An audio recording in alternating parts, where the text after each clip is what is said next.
Show me the way to the next whiskey bar. Oh, don't ask why. Oh, don't ask why. Show me the way to the next whiskey bar. Oh, don't ask why. Oh, don't ask why. For if we don't find the next whiskey bar, I tell you we will die. I tell you we must die. I tell you, I tell you, I tell you we must die.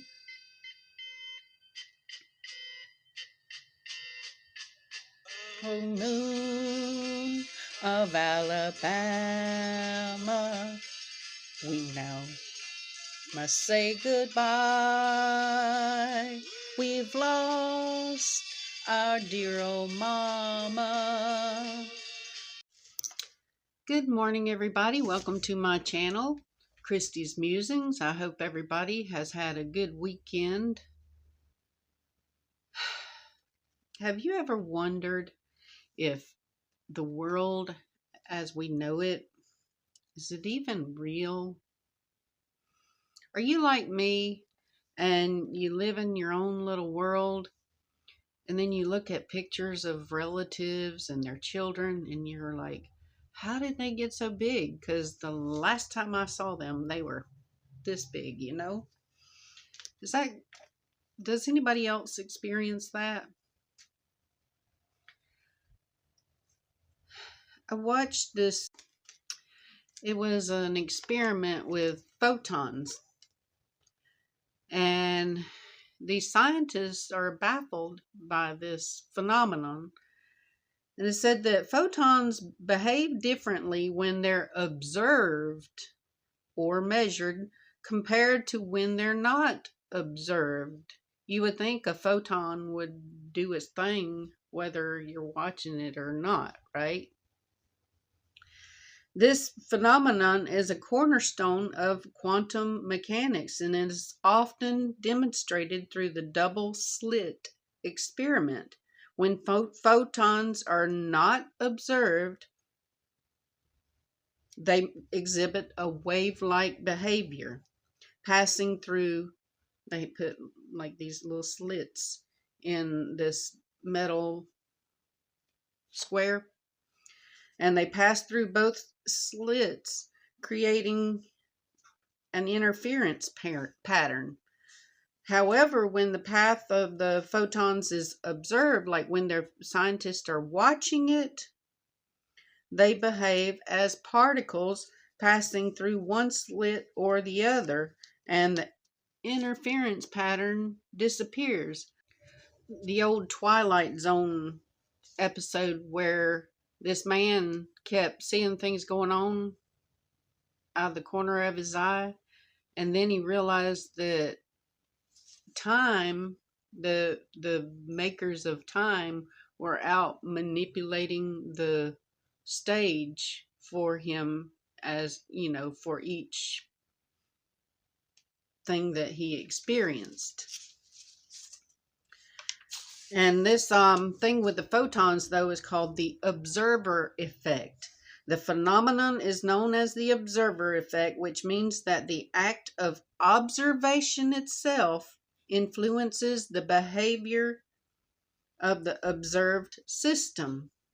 In the case of the double slit experiment, the act of observing the path of the photon forces it to behave like a particle. And I tell you all of that because, like I said, it's almost like we're observing all of these things happening in our life, and it makes me wonder, are things happening because we're paying attention to it? But recently, I heard a term that I had never in my life ever heard, and the term was breaking the fourth wall. And by the end of, well, actually by Monday morning yesterday, I had heard that term 4 times when, like I said, I'd never ever heard it before in my life. The first time was on a Saturday Night Live skit. There was a bunch of hullabaloo about what happened on Saturday Night Live and their Easter presentation, the little skit they did. And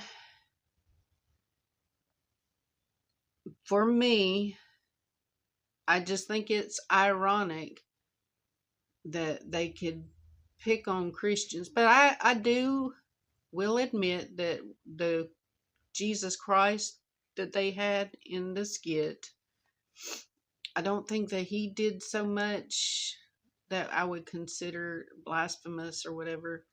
But then they had Trump get up, and I'll get into that more. But I don't know.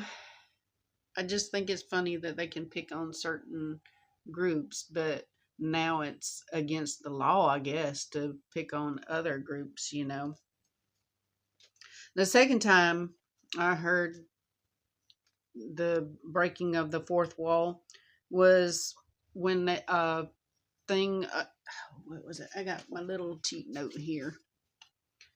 The crazy history behind the Alabama song, and it's a video group called Polyphonic, the site that it was on. Like I said, sometimes when I'm bored, I click on stuff and just see, you know, because I get suggestions. Probably the same as you all. But anyway, as I listened to the thing about the song about Alabama, I heard about this opera called Mahagonney. And it's called The Rise and Fall of the City of Mahagonney. And I just kept seeing parallels between Trump and MAGA and all of his stuff about the golden age. And, you know, he keeps talking about make America great again. And then we've got Elon Musk, and he seems to be trying to take us back to Germany. And like I said, this rise and fall of Mahagonney, like I said, I just started seeing a lot of parallels, and just wondered sometimes, you know, are they trying to pull the strings on our reality of how we see things? And then I wonder, you know, it's almost like history keeps repeating itself, and I wonder, you know, if the stage creators, if they've run out of ideas, so they're just kind of pulling out old stuff and just repeating the same episodes over and over again. And I'm wondering again if we're like with the photons, if our world is reacting to the power of suggestion. But the rise and fall of the city of Mahagonney is a political satire composed by Kurt Weill. I believe that's pronounced with a V, Weill, to a German libretto by Bertolt Brecht. And it was written in the Roaring '20s, and the opera explores themes of consumerism, the depletion of the earth's resources, and the power of the world economic system, you know, how it affects individuals. Some say that the opera is a depiction of America, but the play, you know, the opera was eventually shut down for what was thought to be its depiction of Myanmar. But again, when I was watching that video by Polyphonic, and they did this picture of the city of Mahagonney, and I just had a flashback of Trump and his dream for the city of Gaza, Trump Gaza. You remember that video where they've got the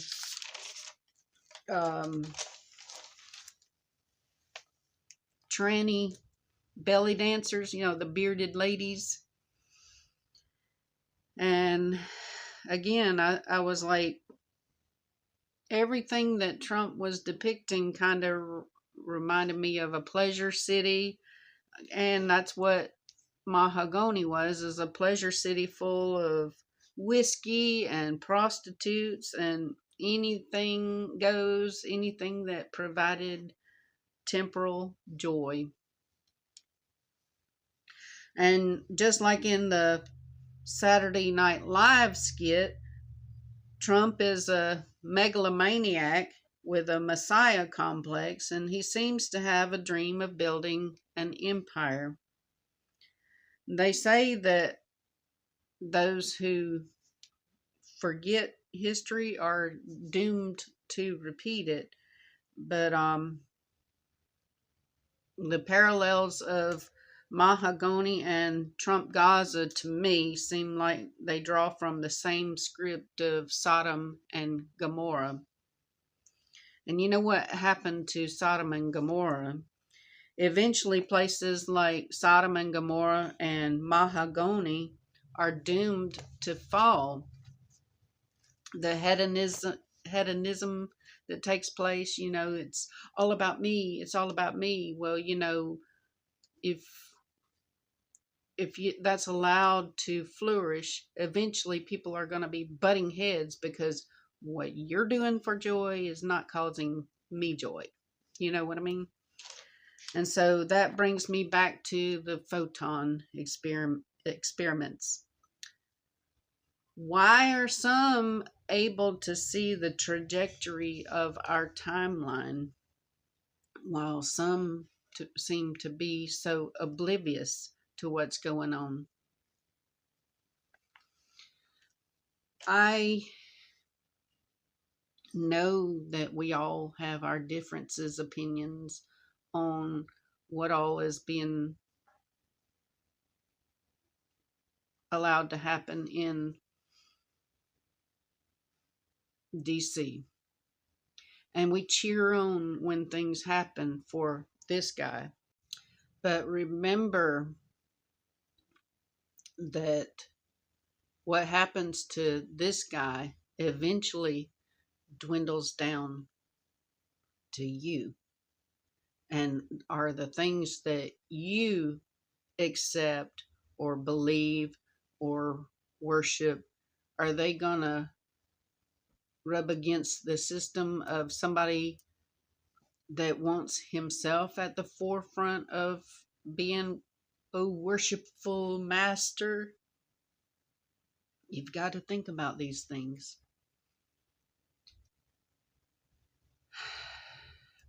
I love you all, and I hope I've at least given you some things to think about. And I hope I look cute in my little outfit. Even put some stuff to look like Chat GPT. I put that on my phone, and they did a depiction of me as a singer in Mahagonney. So I hope I tried to get as closely resembling to that, the lady in Mahagonney. Talk to you later.